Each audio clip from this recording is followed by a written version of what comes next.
Ja. Interessant und danke dafür, dass es endlich einen ordentlichen Solo-Shooter auf dieser Plattform gibt.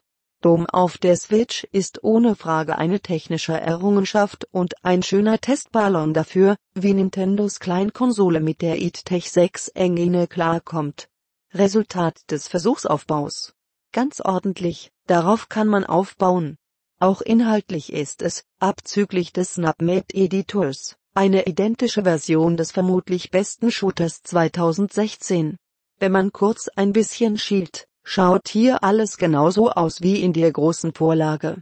Allein, es ist überdeutlich, dass einige Kompromisse nötig waren, um das hier zum Laufen zu bringen. Überhaupt merkt man hin und wieder, als Handheld-Spiel war das hier nie gedacht. Machen wir es kurz.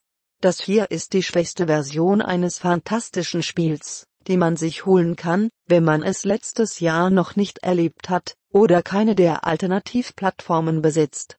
Viel von der guten Spielbarkeit, den frenetischen Kämpfen und den schön verschachtelten Leveldesigns rettete Entwickler Panic Button kompetent auf die Switch, und dass es überhaupt läuft, wie es läuft, ist auf dem Papier beeindruckend.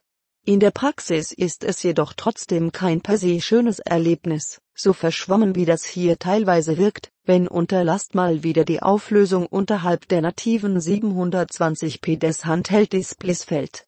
Dazu kommt zumindest für meine Augen eine zu kleine Schrift in allen User-Interface-Elementen und ein Tempo im Kampfablauf, den man auf 7,2 Zoll mit viel zu kleinen und kurzen Analogsticks, kein Zielen per Motionssensor, leider, in den wildesten Sequenzen ein bisschen hinterherrennt.